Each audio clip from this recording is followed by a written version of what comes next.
Hey everybody, it's Jack and Dan, and unfortunately we got some bad news today, right dude? Yeah, we gotta take down the Bamboo Aquarium. All right, so we got this 12-gallon tank quite a few years ago. Used it as an aqua cave in our 220 for one of our turtles. Worked out really cool, and that's why we had holes in it. If you've never seen that video, it's pretty cool. Check out our aquarium playlist. But we siliconed it up, and then we ended up making a little bamboo tank out here, right? Yeah. On our patio, and it was out there for a whole year, but then, well, shy of a year, because then it became wintertime and stuff, and you know how that gets in Cleveland. So we siliconed those holes in and plugged it up and kind of made this natural tank through some bamboo pieces that we had from some of our other tanks and stuff like that. And we had some bettas in here, and then we had some guppies. That last red betta that we had passed away about a month ago. And bettas just don't live that long, which is why we're probably not going to be getting bettas much anymore. Just, you know, had so many in our life, and they just don't live that long. We had these little awesome red guppies in the kind of in a tank rack that we had in the back in my office. Decided to put them in here, and they all got along real good. But unfortunately, this thing developed a little bit of a leak, and we knew that it might just because we used it for so many different projects. I do have a towel in the way here, but you can see there's a little bit of a crack in the corner here, some dried residue, but we've kind of been keeping it clean. And that got chipped sometime when it was outside on that table, but we thought, hey, it might last pretty good, and you know, but it's developed a very tiny leak, and we could probably fix it. You can see we haven't given this thing much attention. We've been on vacation. I had to travel for work, and it's just kind of been evaporating. The other thing is the snails. This room gets pretty cold, and they kind of just sleep most of the winter time, and so it developed some algae. But they started waking up now that it's turning into spring here in Cleveland. You can see outside it's very windy and sunny. You can see this little golden mystery snail here. He's working on this piece of bamboo, cleaning it. There's a little nearite snail there, trying to clean things up. We have rabbit snails in here, and all kind of cool things. And these are these kind of like just big red guppies that we got for like nothing, and they started reproducing, and we ended up putting them in here a while ago when the other bettas died.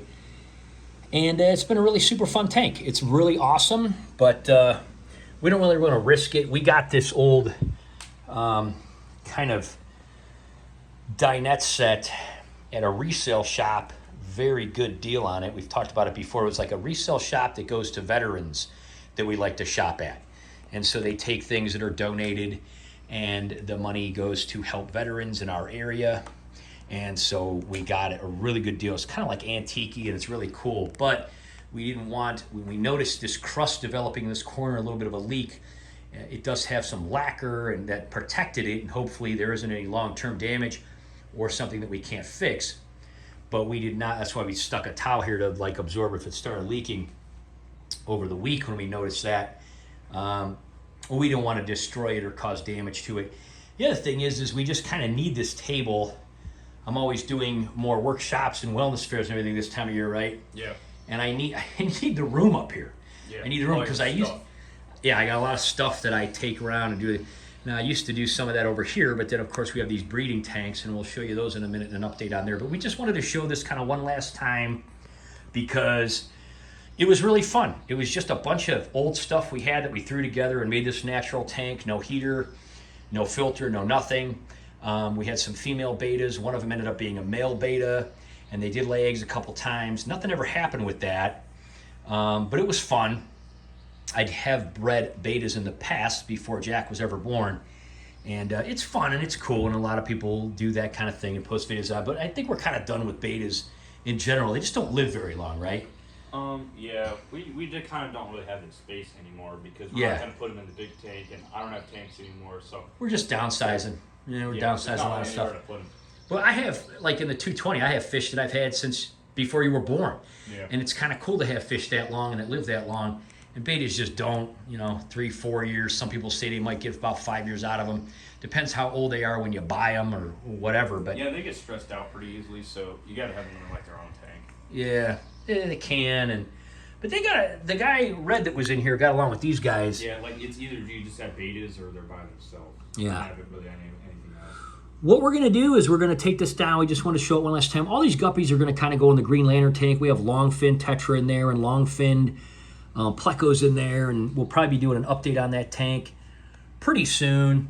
We're kind of going to line it up with the Superman movie because Pamela is an extra in that movie. Isn't that cool? Oh, yeah, I forgot about that. Because they shot it here in Cleveland, so we're going to wait till before the movie and talk about it. We don't know how much she's in it, but she's in it, right? Yeah, I guess we think so. She didn't really told us a lot because I guess she wasn't supposed to. She's not supposed to say much. I guess it'd be really cool if she is. Yeah. She's keeping it a secret. Yeah, she might be in it for a second. She might be in it for a minute. She might be in it for longer. It's cool that they did part of the filming in Cleveland, or they might have done most of it. But it's cool that they did it because Superman's like originally from there, like right? Made there. Super cool, right? Cool. Yeah. So we'll be looking out for that. We're gonna probably rent a theater and have a big birthday party for her there, and have everybody come and see the movie and see if she's in it. So that's exciting. So we'll be doing a update on the Green Lantern tank that kind of coincides with the release of the movie. In addition, these guys will all be in there at that point, and they have really turned out to be lovely. We bought these guys for a couple bucks, just a couple of males and females, and they've turned into this huge family of awesome guys. Everybody loves sitting here and checking it out. The sun comes through here in the morning, and like I said, in the winter, it becomes, the snails get a little cooler in this front room. They don't do much, but they started cleaning up already. And normally we just kind of top it off. But again, we haven't bothered because we were on vacation. We've been busy. And then we came back and noticed a little bit. The good thing it didn't leak when we were gone. We just kind of noticed the crust on that corner. So anyway, there's the story. We just want to show. We're going to take this bamboo and it'll go into other tanks. The guppies, like I said, are going in the Green Lantern tank. Probably all the snails will go in the Green Lantern tank. A lot of these rocks will just go outside in our rock garden. Or we might use them for other tanks and as decoration. And probably this gravel and soil will just mix together and either put in a pot outside or possibly in our compost or something. And then this tank's pretty small. It'll just fit right in our green can and just be able to be recycled and kind of thrown out in our recycled container. But we just wanted to kind of show it one more time. Super fun project. And I'm glad we were able to kind of upcycle this tank a few times and use it for different things outside and in here after we got done doing some of the things that we used it for. As far as these guys over here, we'll do a quick update on these guys. These guys have had eggs several times. These are our blue avatar angels. They have had eggs a couple times, and it appears that all of a sudden then they're just missing. And so we think they're just eating them. And unfortunately, they laid eggs like right before we left for vacation, and then right before I had to go on a road trip a couple times for work. But the next time I'm not doing anything for a while, so next time they have eggs, after most people have told us after about 48 hours, take them out. So we're going to take them out. We're going to put them back in with the other blue avatars, and they usually lay them right there on the roof of that little gnome house. That's where they did the last few times anyway, and hopefully those babies will then survive. We're just going to kind of take them out. This is the 3D Magic Image Aquarium. That's an old 3D image thing from the 80s that I had saved after all these years. And we put a background on there and the peace lily. And this is just a super fun, awesome project. We just took a bunch of old stuff we had and put it together. And this is an old waste paper basket. At night it glows and kind of fills up with light that we put it like an under gravel LED light under the tank. And put this little peace lily. This thing was tiny. Now this guy seems to be dying off here, but a whole bunch more are sprouting out. Last update we had on this, there was like 4 of these. I think there's like 1, 2, 3, 4, 5, 6, 7, 8 of them. There's like more coming in down here. So it's kind of neat that all these cool blossoms are coming. You can see the pollen falling all over everything here from these big, huge blossoms. So I'm gonna have to vacuum that a little bit. So as a lot of these blossoms kind of die off, more come on. They love being right here. And we have not had to do any kind of water changes or water cleaning or anything because it just filters the water. This huge plant. We also have some floating pothos. And they did lay eggs on one of these one time, but again, I think they just ate them. So next time they lay eggs, we're just gonna pull them out and hopefully the babies will be able to grow in here. We do have baby galaxy plecos that they kind of hide. A lot of times they'll be in the castles or in here too. We have little holes here in the water, the waste paper basket thing, and they go in there and swim around. And you'll see them a lot of times. We've done shorts on those guys. Now, as far as the blue polar, these guys have been doing fantastic too. They had babies a few times, didn't really survive. They were young, they were small. I'm gonna come up on the top, get a little bit less reflection. And I think they either just died off or something, but this last batch, there was a lot of them.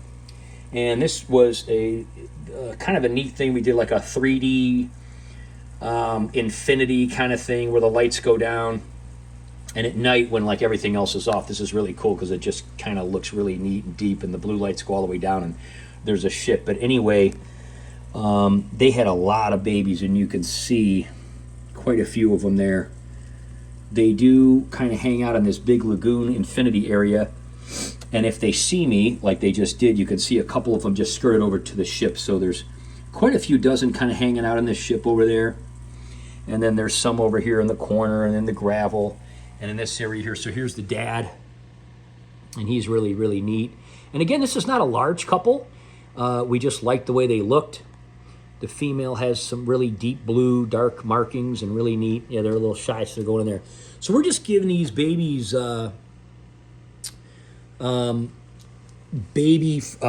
baby brine shrimp, and you can see them. Let me see if you can.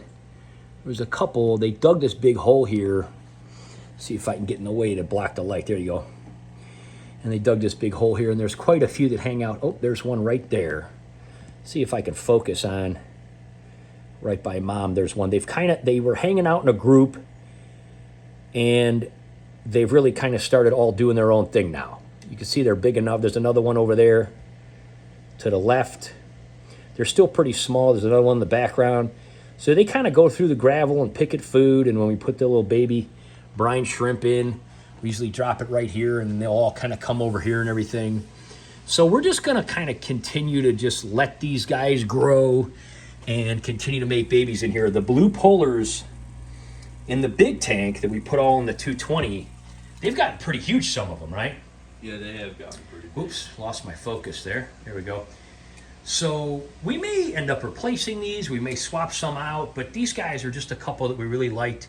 And we'll see how these guys go. We'll do an update. Probably take about 20, 30, 40 of these guys, however many survive, and grow a little bit in the next couple months, and take them over to Best in Pets, our local fish store that we love, and probably trade them for some new koi for the pond. So we'll be doing some updates on the pond because they have a ton of koi in this time of year. And yeah, this is the pothos just is rocking in here. Stuck some old pieces of pothos in here that we had, and they're just totally keeping the tank clean again. No water changes, anything like that. Haven't needed to do anything. The reason that there's a big group of snails here is because they were kind of scattered throughout this whole thing, and I just took like a spatula and scooped them out just so you could kind of see the mirror and everything. And so they're all up here, but they do tend to collect here because this is where we feed as well. There's some more babies there. They're really kind of all over the place. You can see one kind of on its own there in the middle. Right there. Kind of skirting around. They'll go back and forth from like the ship to the gravel, and then, you know, and that kind of thing. But anyway, there they go. So happy about the fact that we're getting some blue polar babies. We'll be doing updates on those guys if we do take them in to trade them in, because that was kind of the whole purpose of that. We'll be doing a big thing on all their brothers and sisters and cousins that are in the 220 soon, because they've gotten really big and eating and everything. And then hopefully if we're able to get eggs from these guys, we're going to pop them out if we're around, which we hopefully will be here. They're probably due to lay eggs here soon because they have been really kind of focused on that roof again, and they haven't done it in about 8-9 days. And so hopefully they'll lay eggs again, and we'll take them out and we'll be able to share that. But anyway, there you go. There's the breeding tanks. They're doing great. We'll be doing more updates on those guys. And last look at this guy. We're going to kind of take this down today, disseminate all these different things around, and get rid of it. But we wanted to show it one more time. Super fun project, right? Yeah, it'd be kind of nice to have this table open, though. Yeah, it was a neat idea. We do have a larger, like, vase that's more cylindrical, and we thought about if we do something like this again, we'd probably use that because we would be able, it's a little smaller, and we'd be able to actually pick it up and move it, and, you know, if we had to do something on the table or whatever. But anyway, it worked out well, and it was super fun, and it was beautiful, and if people walk in, this is off our garage, people walk in, and they always like it and check it out and everything. Again, it doesn't look tip-top shape because we've just kind of ignored it because we saw the crustiness and we knew it was leaking and we knew we were going to be taking it down. So, yeah, you know, we just kind of ignored it. And when it starts to get nice like this, we have this window and you can hear this breeze outside. It's just crazy, you know, the way that it's been. And it just evaporates so quickly. We've had this fan on and everything. Yeah, so a lot of air movement. just evaporates, and if you don't top it off. But anyway, No big deal. If you've never tried a natural tank like this, we highly recommend trying to do it. It's super fun. Maybe not in the middle of a table or whatever, or try something, you know, that's a little more new so that, you know, it doesn't leak or anything. But 2 years, guys, super fun. And make sure to subscribe and all that stuff, and check out our, you know, playlists of our aquariums and other projects. And we'll be doing an update again on all this stuff soon. We'll see you next time, guys. Bye-bye.